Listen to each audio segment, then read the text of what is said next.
Good morning my dear students. ഇപ്പം നമ്മൾ 5th chapter continue ചെയ്തുകൊണ്ടിരിക്കുന്നു. കപ്പാസിറ്റി ടു കോൺട്രാക്ട്, അതായത് ഒരു കോൺട്രാക്റ്റിലേക്ക് എൻ്റർ ചെയ്യണമെന്നുണ്ടെങ്കിൽ ആ വ്യക്തികൾക്ക് ഉണ്ടായിരിക്കേണ്ട കപ്പാസിറ്റിയാണ്. മെജോറിറ്റി ഏജ് ഉണ്ടായിരിക്കേണ്ടതാണ്, ദാറ്റ് മീൻസ് മേജർ ആയിരിക്കേണ്ടതാണ്, 18 ഇയേഴ്സ് കംപ്ലീറ്റ് ചെയ്തിട്ടുണ്ടായിരിക്കേണ്ടതാണ്, സൗണ്ട് മൈൻഡ് ആയിരിക്കേണ്ടതാണ്. അതോടൊപ്പം തന്നെ ഒരു തരത്തിലുള്ള ഡിസ്ക്വാളിഫിക്കേഷൻസും ഉണ്ടാവാനായിട്ട് പാടില്ല. അപ്പം അങ്ങനെ നോക്കുമ്പോൾ നമ്മൾ നോക്കേണ്ടതാണ് following persons are incompetent to contract ആണ്. അതിൽ മൈനർ ഇൻകോമ്പിറ്റന്റ് ടു കോൺട്രാക്റ്റ് ആണ്. Persons of unsound mind incompetent to contract ആണ്. ഏതെങ്കിലും തരത്തിൽ ഡിസ്ക്വാളിഫൈഡ് ആയിട്ടുള്ള പേഴ്സൺസും ഇൻകോമ്പിറ്റന്റ് ആണ് കോൺട്രാക്റ്റിലേക്ക്. അതിൽ ഫസ്റ്റ് ആയിട്ടുള്ളതാണ് മൈനർ. മൈനർ ആയിട്ടുള്ള ഒരു എഗ്രിമെന്റ്സിന്റെ ഇഫക്ട്സ് ആണ് വോയിഡ് അബ് ഇനിഷ്യോ ആയിരിക്കും, റെസ്റ്റിറ്റ്യൂഷൻ ആയിരിക്കും, എസ്റ്റോപ്പൽ ആയിരിക്കും. അതുപോലെ തന്നെ മൈനർ നമ്മൾ ഏജന്റായിട്ട് കുറെ ഇത് വരുന്നതായിരിക്കും, മൈനർ പാർട്ട്ണർ ആയിട്ടുള്ളതിൽ വരുന്നതായിരിക്കും, ഷുവർട്ടി, അങ്ങനെ കുറെ പ്രോബ്ലംസ് ഉണ്ടായിരിക്കും ഒരു മൈനർ ആയിട്ട് നമ്മൾ കോൺട്രാക്റ്റിലേക്ക് എൻ്റർ ചെയ്തിട്ടുണ്ടെങ്കിൽ. ഇനി അടുത്ത ഇതാണ് സൗണ്ട് മൈൻഡ് ആയിരിക്കണം. സെക്ഷൻ 11 ഓഫ് ഇന്ത്യൻ കോൺട്രാക്ട് ആക്ടിൽ പ്രത്യേകമായിട്ട് പറയുന്നുണ്ട്, ഒരു കോൺട്രാക്റ്റിലേക്ക് എൻ്റർ ചെയ്യുന്ന ബോത്ത് ദി പാർട്ടീസ്, അതായത് രണ്ടുപേര് കൂടുമ്പോഴാണല്ലോ ഒരു കോൺട്രാക്ട് ഉണ്ടാകുന്നത്, എ എന്ന് പറയുന്ന വ്യക്തിയും ബി എന്ന് പറയുന്ന വ്യക്തിയും. ഈ ബോത്ത് ദ പാർട്ടീസ്, എക്കും ബിക്കും, അവരെങ്ങനെയുള്ളവരായിരിക്കണം? സൗണ്ട് മൈൻഡ് ഉള്ളവരായിരിക്കണം. ഒരു തരത്തിലുള്ള മാനസിക വിഭ്രാന്തിയോ അങ്ങനെയുള്ള ഒറ്റ പ്രശ്നവും ഉള്ളവരാവരുത്. In other words, contract between persons of unsound mind are void.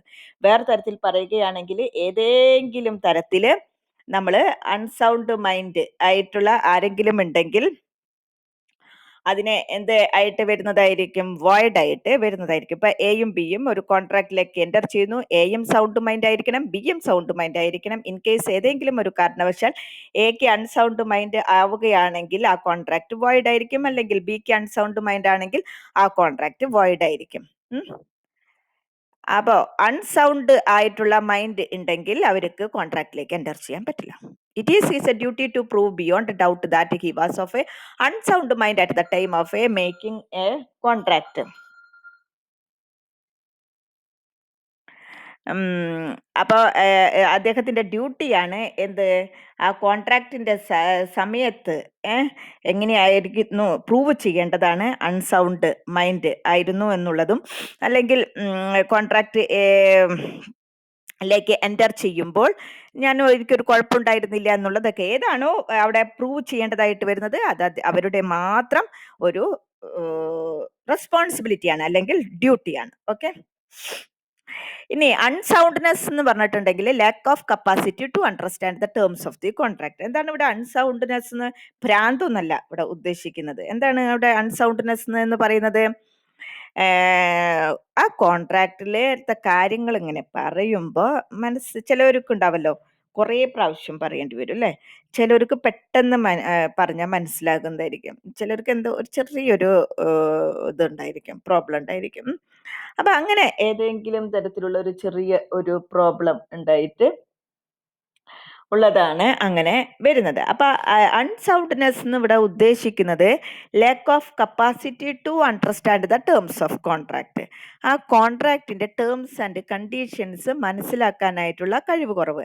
And the inability to understand to realise the effects of terms of the contract. അല്ലെങ്കിൽ ആ കോൺട്രാക്ട് എൻ്റർ ചെയ്യുമ്പോൾ ഇങ്ങനെയൊക്കെ ആയിരിക്കും, അങ്ങനെയൊക്കെ ആയിരിക്കും എന്നുള്ളത് റിയലൈസ് ചെയ്യാനായിട്ട്, മനസ്സിലാക്കാനായിട്ടുള്ളൊരു കഴിവ് കുറവ്, അത്രയ്ക്കുള്ളൂ. അങ്ങനെ ഏതെങ്കിലും തരത്തിൽ ഒരു മൈന്യൂട്ടായിട്ട് ആ കോൺട്രാക്റ്റിനെ പറ്റിയിട്ട് അതിന്റെ ടേംസ് ആൻഡ് കണ്ടീഷൻസ് മനസ്സിലാക്കാനായിട്ട് പറ്റിയില്ലെങ്കിൽ അതിനെ പറയുന്നതാണ് എന്ത്? Unsoundness of a mind. Persons who are idiots, idiots ആയിരിക്കുക, ഡ്രങ്കാർഡ്സ് ആയിരിക്കുക, അല്ലെങ്കിൽ ലുനാറ്റിക്സ് ആയിരിക്കുക, അവർക്കൊന്നും എന്തിലേക്ക് ചെയ്യാൻ പറ്റില്ല? ഒരു കോൺട്രാക്റ്റിലേക്ക് എൻ്റർ ചെയ്യാനായിട്ട് സാധിക്കില്ല. These persons, lunatics, drunkards and idiots are treated like minors to a contract.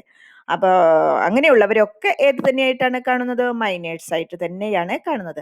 അങ്ങനെ നമ്മളൊരു ലുനാറ്റിക് പേഴ്സൺ ആയിട്ട്, അല്ലെങ്കിൽ ഡ്രങ്കാർഡ്സ് പേഴ്സൺ ആയിട്ട്, അല്ലെങ്കിൽ ഒരു ഇഡിയറ്റ് പേഴ്സൺ ആയിട്ട് നമ്മൾ ഏതെങ്കിലും തരത്തിലുള്ള ഒരു കോൺട്രാക്റ്റിലേക്ക് എൻ്റർ ചെയ്യുകയാണെങ്കിൽ പിന്നെ നമുക്ക് മനസ്സിലാവാണ് ആ വ്യക്തി ഇങ്ങനെയുള്ള ആളാണ്, അങ്ങനെയുള്ള ആളാണെന്ന് നമ്മൾ മനസ്സിലാക്കിയിട്ടുണ്ട് ഒരു കാര്യമില്ല. നമ്മൾ അതിൽ ഏർപ്പെട്ടിട്ടുള്ള കോൺട്രാക്ട് എന്ത് കോൺട്രാക്ട് ആയിട്ട് മാറുന്നതായിരിക്കും? വോയിഡ് കോൺട്രാക്ട് ആയിട്ട് മാറുന്നതായിരിക്കും. അതിന് പിന്നെ ഒരു നിലനിൽപ്പും ഉണ്ടായിരിക്കില്ല. ഇൻ ഷോർട്ട്, എങ്ങനെയുള്ള ആളായിട്ടായിരിക്കണം നമ്മൾ കോൺട്രാക്റ്റിലേക്ക് എൻ്റർ ചെയ്തിട്ടുണ്ടായിരിക്കേണ്ടത്? സൗണ്ട് മൈൻഡ് ആയിട്ടുള്ളവരുടായിട്ട് മാത്രമേ നമുക്ക് കോൺട്രാക്റ്റിലേക്ക് എൻ്റർ ചെയ്യാനായിട്ട് സാധിക്കുള്ളൂ. ഇവിടെ ഇഡിയറ്റ് പേഴ്സൺ എന്ന് പറയുന്നത് എന്തായിരിക്കും?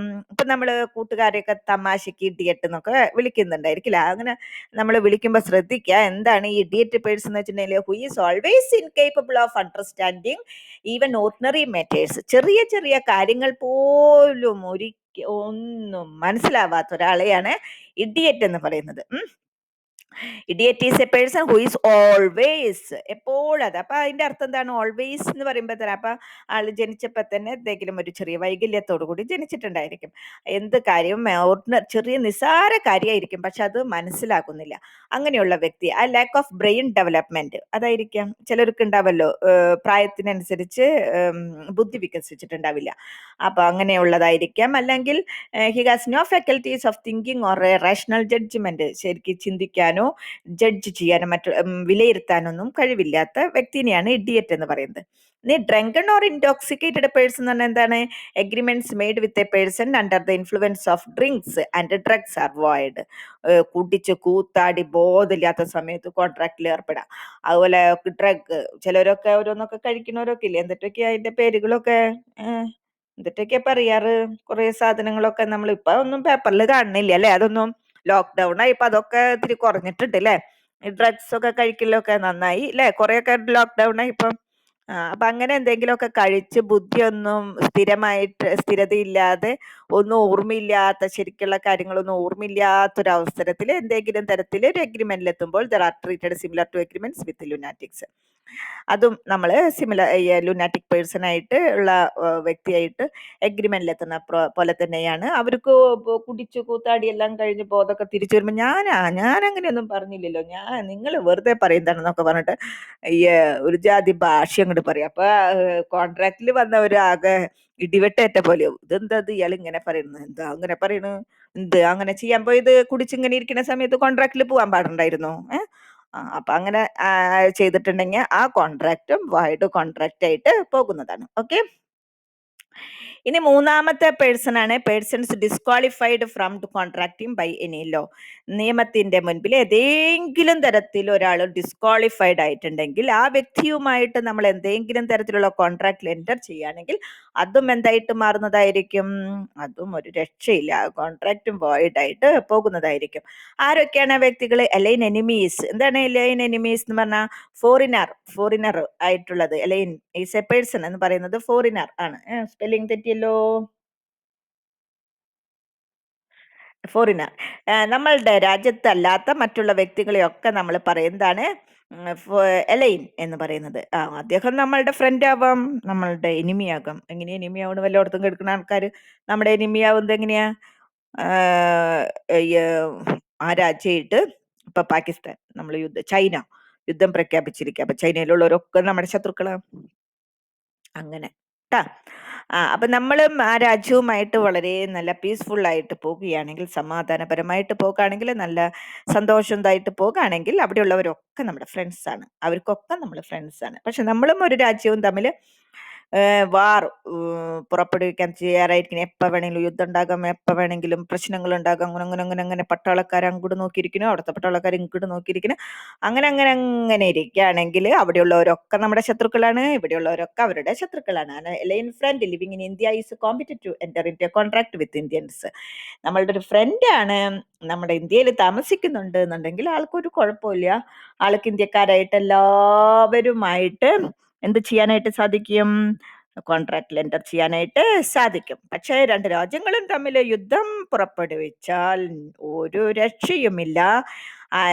ചില സെർട്ടൈൻ റൂൾസ് ആൻഡ് റെഗുലേഷൻസ് അവിടെ വരുന്നതായിരിക്കും. അതുവരെ ഉണ്ടായിരുന്ന എല്ലാ കോൺട്രാക്ട്സുകളും അൺഎൻഫോഴ്സിബിൾ ആയിരിക്കും. അതോടൊപ്പം തന്നെ വാർ ആക്കിയിട്ടുണ്ടെങ്കിൽ നമ്മുടെ എല്ലാതും അവിടെ ടെർമിനേറ്റ് ചെയ്യും.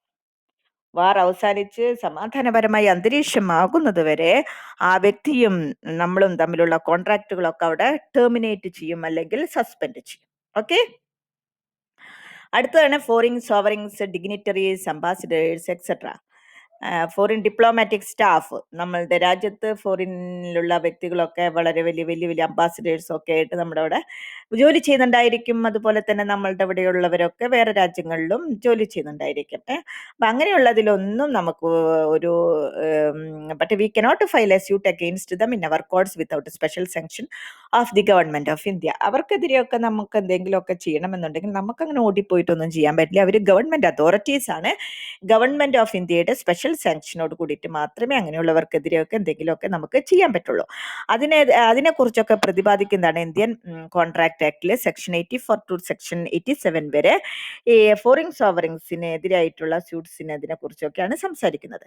ഇനി അടുത്തൊരു പാർട്ടിയാണ് ഇൻസോൾവെന്റ്. ഇൻസോൾവെന്റ് എന്ന് പറയുന്നത് ഒരു വ്യക്തിനെ ഇൻസോൾവെന്റ് ആയിട്ട് നമ്മൾ ഡിക്ലെയർ ചെയ്യുന്നത് his properties either in the custody of a receiver or the official assignee. അയാളുടെ കയ്യിൽ ഒന്നുമില്ല, അയാളുടെ പ്രോപ്പർട്ടി ഒക്കെ ഗവൺമെന്റ് കോർട്ട് നിയമിക്കുന്ന ഒരു റിസീവറുടെ കയ്യിലായിരിക്കും, അല്ലെങ്കിൽ വേറൊരു വ്യക്തിയുടെ കയ്യിലായിരിക്കും.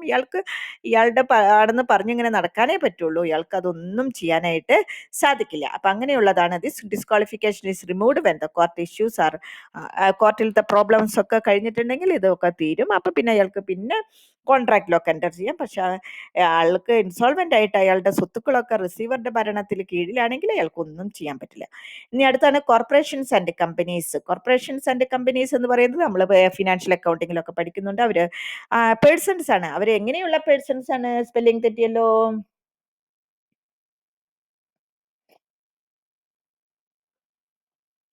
അവരെങ്ങനെയുള്ള പേഴ്സൺസ് ആണ്? നിയമത്തിന്റെ മുൻപിൽ അവരൊരു ആർട്ടിഫിഷ്യൽ പേഴ്സൺസ് ആണ്. അവർക്ക് സെപ്പറേറ്റ് ലീഗൽ എൻറ്റിറ്റി ഉണ്ട്, അവർക്ക് സിഗ്നേച്ചർ ഉണ്ട്, അവരുടെ സീല്, അതുപോലെ തന്നെ അവർക്ക് ഒരു ഫിസിക്കൽ ഷേപ്പ് അങ്ങനെ ഒന്നുമില്ല. പക്ഷേ അവർ ഒരു ആർട്ടിഫിഷ്യൽ പേഴ്സൺ ആണ്.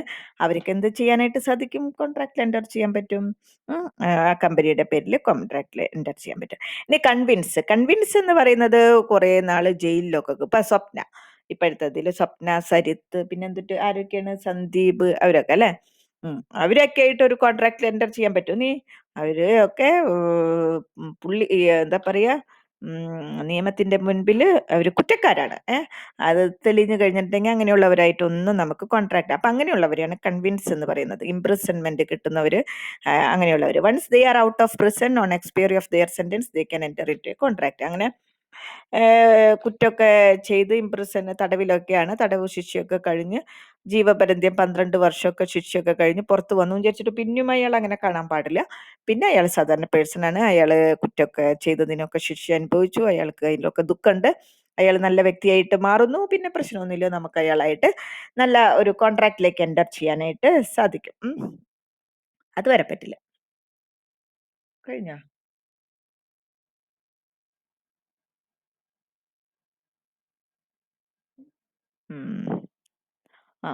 രണ്ടെണ്ണം കൂടിയുണ്ട്. മാരീഡ് വുമൺ എന്നെ എൻ്റർ ചെയ്യാൻ കോൺട്രാക്റ്റിലേക്ക് enter married or not is competent to enter. Woman ആരായാലും കുഴപ്പമില്ല, അത് മാരീഡ് ആണോ അല്ലയോ ഒന്നും ഒക്കെ. പണ്ട് കാലത്ത് പല സ്ഥലങ്ങളിലും മാരീഡ് വുമൺ ചെയ്യാൻ പാടില്ല അങ്ങനെയൊക്കെ ഉണ്ടായിരുന്നു. പക്ഷെ ഇപ്പം അതൊന്നും കുഴപ്പമൊന്നുമില്ല. ആർക്ക് വേണമെങ്കിലും, സ്ത്രീ ആയാലും പുരുഷനായാലും ഒക്കെ തുല്യതയാണ്, എല്ലാവർക്കും എൻ്റർ ചെയ്യാനായിട്ട് സാധിക്കും. ഇനി പ്രൊഫഷണൽസ് ഉണ്ട്, ഡോക്ടേഴ്സ്, അഡ്വക്കേറ്റ്സ്, അങ്ങനെയുള്ളവർക്കൊക്കെ അവർക്കെതിരായിട്ട് എന്തെങ്കിലും വരികയാണെങ്കിൽ കോൺട്രാക്റ്റിൽ എൻ്റർ ചെയ്യാം. പക്ഷേ ഇംഗ്ലണ്ടിൽ ബാരിസ്റ്റേഴ്സിനൊന്നും അങ്ങനെ ക്ലയൻസിനെതിരൊന്നും കേസൊന്നും ഫയൽ ചെയ്യാൻ പറ്റില്ല. ഇന്ത്യയിൽ അതൊന്നും ഒരു കുഴപ്പമില്ല.